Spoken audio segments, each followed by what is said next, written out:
Every afternoon, Thomas the Tank Engine puffs along his branch line with Annie and Clarabelle. First, they pass the watermill. Next, they come to a big farm. Then, they can see a bridge with a village nestled either side of it. This is a special place. Whenever children hear Thomas coming along, they stand on the bridge waving until he is out of sight. One day, Thomas was running late. He had stopped at a red light before the bridge to talk to some new children. Percy was waiting too. "Hurry up, Thomas," called Percy when the signal dropped. "If you are late, the Fat Controller may get a new engine to replace you." He would never do that, thought Thomas, but he was worried. Next day, Thomas hurried along the line. Just ahead was the goods yard. There on the platform was an inspector waving a red flag. Next, Thomas saw some children. They were waving too. Something must be wrong, thought Thomas. This station is for goods, not passengers. "Help, Thomas, help! We are glad to see you," called the children. "Please, will you take us home?" The station monster explained to Thomas's driver that the school bus had broken down, and all the parents would be worried if the children were late. Thomas waited as the children walked down from the bridge. Then he took the children to the next station, where Bertie was waiting to take them home. When Thomas finished his journey, he was very late. He was worried that the Fat Controller might be cross with him.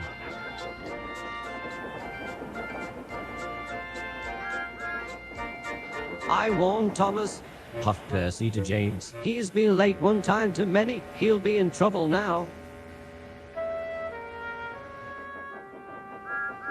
The next morning, the Fat Controller was nowhere to be seen.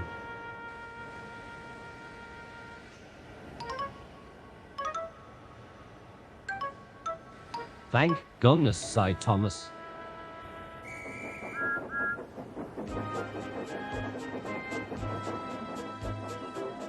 Thomas knows every part of his line. Just ahead was a stretch where the hot sun had bent the rails on the track.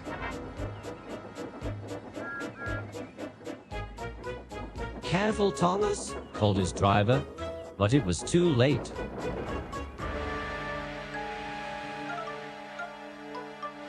"That's done it," said his driver. "We shan't get any further today. But what about my passengers?" "Don't worry, they'll be looked after," replied his driver. While workmen repaired the line, Thomas had to shift trucks in the yard. Bertie came to see him. "I understand you need my help again."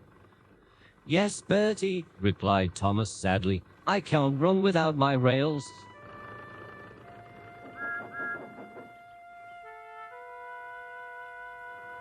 Bertie set off to collect Thomas's passengers. "Hello, Bertie," they said. "We're glad you're here." Bertie drove along the road that runs by the railway. He stopped at each station along the line. Sometimes he stopped between stations to let people off closer to their homes. Thomas felt miserable. "I've lost my passengers. They like Bertie better than me." The Fat Controller arrived.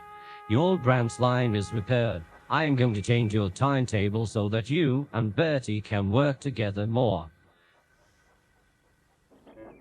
When Thomas reached the station, there were all his passengers. "Bertie is a good boss, but we missed our train ride with you," they said. Later, Thomas spoke to Bertie. "Thank you for looking after my passengers." "Oh, that's all right, Thomas. I like to make new friends, but I am glad to share them with you." "Bertie," said Thomas, "you're a very good friend indeed."